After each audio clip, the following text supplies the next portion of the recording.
Em 2017, Donald Trump era presidente, mas em 2025 ele se tornou imperador. Em menos de 2 meses, Donald Trump embaralhou completamente as relações pelo mundo. Países que antes eram aliados agora estão se armando com força total. Inimigos declarados agora trocam elogios. O mundo parando para ver a briga de 2 presidentes ao vivo na televisão. Uma situação tão ridícula, mas que entrará para a história como o dia em que o mundo, a partir de então, nunca mais foi o mesmo. Entenda agora a nova ordem mundial que está se formando e como a gente pode se proteger desse fogo cruzado que em breve chegará aqui no Brasil.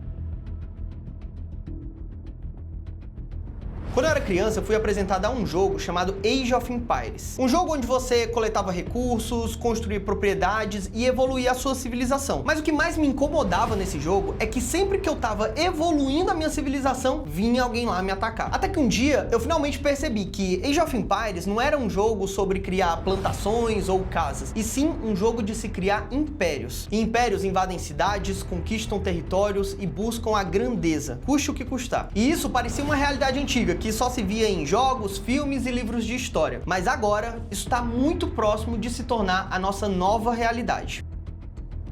Há 70 anos atrás, a Europa tinha acabado de passar por 2 grandes guerras mundiais. Ninguém aguentava mais guerra, especialmente por conta do medo da recém-descoberta bomba atômica. Inclusive, o físico Albert Einstein disse: "Não sei com que armas a Terceira Guerra Mundial será lutada, mas a Quarta Guerra Mundial será lutada com paus e pedras." O problema é que nesse contexto surgia uma espécie de novo império, a União Soviética, propagando um ideal completamente oposto dos Estados Unidos. De um lado, os Estados Unidos defendiam o capitalismo, o livre mercado, e do outro, a União Soviética defendia o comunismo e o planejamento centralizado. Nesse contexto, os Estados Unidos assumiram um papel de defensor da liberdade e das democracias, e os soviéticos entendiam estar numa revolução do proletário que tomaria o mundo inteiro. Graças a esse medo de uma nova e tão mais perigosa guerra mundial, em 1968 foi feito um acordo entre os países para não desenvolverem armas nucleares. E graças ao medo da expansão da União Soviética, de sair tomando os países e implantando o comunismo, foi criada a OTAN, uma aliança militar que garantia aos países que faziam parte uma defesa mútua. Ou seja, mexeu com um,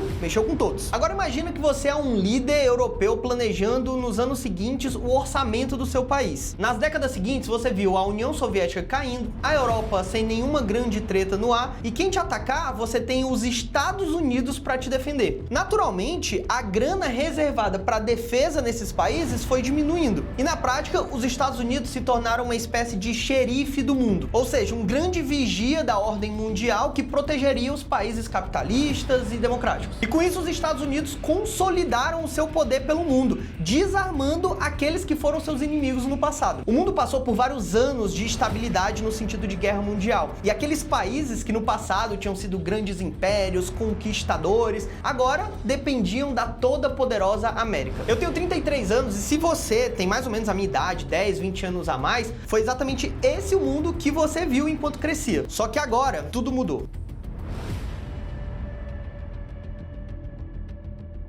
No dia 28 de fevereiro de 2025, o presidente da Ucrânia tinha uma difícil missão pela frente: convencer os Estados Unidos a continuar defendendo a Ucrânia contra as invasões de Putin. Algo que já estava acontecendo pelos últimos 3 anos. O problema agora era: o presidente se chama Donald Trump, que nos últimos dias já tinha conversado por 1 hora no telefone com o presidente Putin e chamado o Zelensky da Ucrânia de ditador. Você pode procurar depois para ver a conversa completa no YouTube, porque foi tudo televisionado, mas resumidamente, para você entender a catástrofe que aconteceu logo em seguida, foi a seguinte: sentaram ali na Casa Branca o Zelensky, o Trump e o J.D. Vance, que é o vice-presidente dos Estados Unidos, e outros membros do governo, juntamente com a imprensa assistindo e televisionando. Então o Zelensky começa mostrando algumas fotos de prisioneiros de guerra agredidos em prisões russas. Inclusive ele cita pro Trump pedindo para que ele não faça concessões a um assassino, tá falando do Putin. Aí nesse contexto, o vice-presidente, o J.D. Vance, fala que não adianta ficar falando mal do Putin, que falar mal, até a velha Gaga lá do Biden falava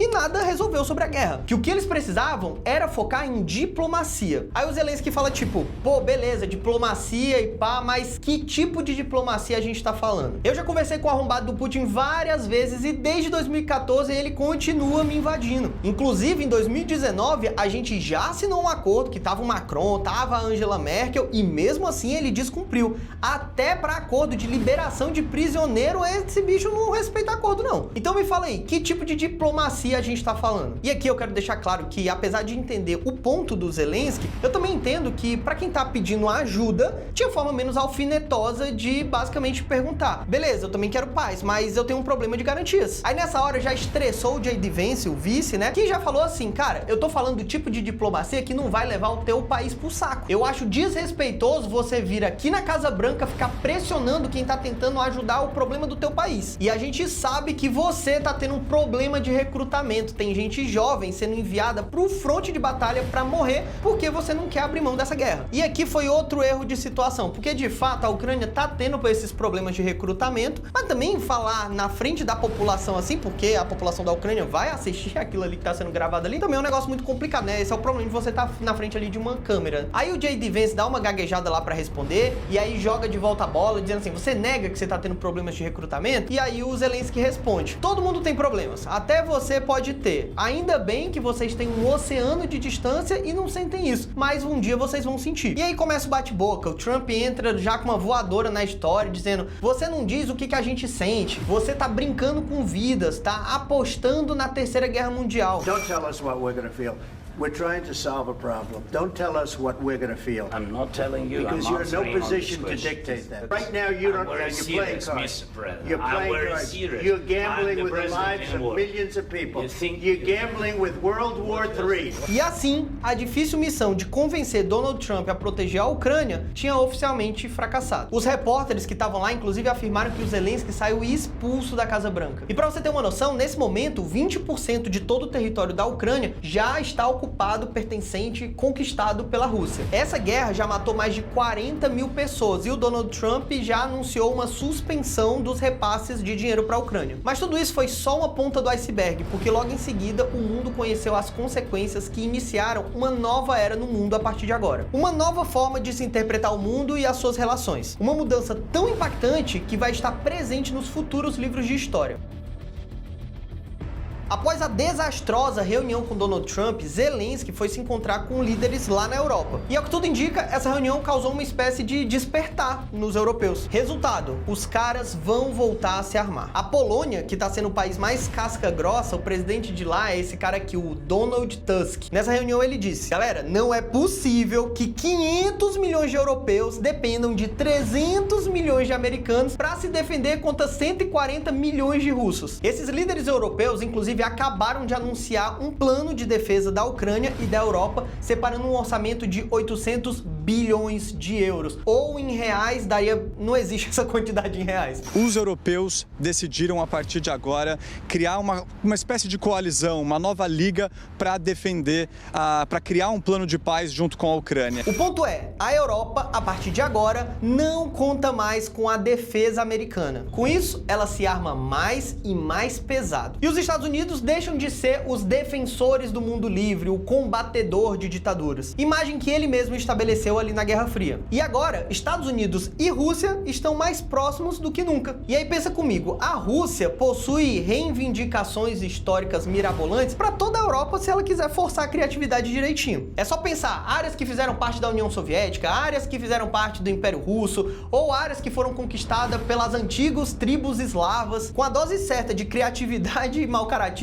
dá para dizer que a Europa inteira é dele se ele quiser. E um cessar-fogo agora entrega pro Putin uma mensagem de vitória, de uma invasão se tornando uma conquista bem-sucedida. Mas e aí, parou por aí ou o Putin vai perceber que ele precisa desnazificar mais territórios? E por que não o Putin simplesmente não escreve seu nome na história e se torna o novo Ivan o Terrível, que foi um líder da Rússia há 500 anos atrás, que dobrou o território da Rússia e fez ela ser esse monstro territorial que ela é hoje. Tá entendendo? E se Putin quiser aumentar o seu legado, o que impediria? Antes era os Estados Unidos, e agora? Mas a situação fica ainda mais grave quando a gente vê que os Estados Unidos está sinalizando sair da OTAN. E aí pensa comigo, o que ele tá passando de mensagem com esse tipo de atitude? Que tá a fim de defender a Europa numa eventualidade aqui não é. Ao mesmo tempo, Putin acabou de fazer o seu primeiro discurso no parlamento americano e reforçou seu interesse no Panamá e disse que terá a Groenlândia de uma forma ou de outra. Por outro lado, Trump, ao que tudo indica, vai conseguir colocar fim a essa guerra, pelo menos temporariamente. A assinatura de o cara que acabou a guerra da Ucrânia possivelmente vai ser dele. E talvez vai até ganhar um prêmio Nobel da Paz. Você acabou de receber os fatos, mas me fala aí qual é a tua opinião. Nessa nova ordem mundial que está se formando, onde novos polos se formaram, qual lado você acredita que o Brasil vai escolher? Eu sou o Igor Bevilacqua e se você valoriza conteúdos que estimulam o teu conhecimento sobre o que está acontecendo no mundo para se tornar um melhor tomador de decisões, não esquece de se inscrever nesse canal e curtir esse vídeo para receber mais vídeos como esse. Tamo junto e até a próxima.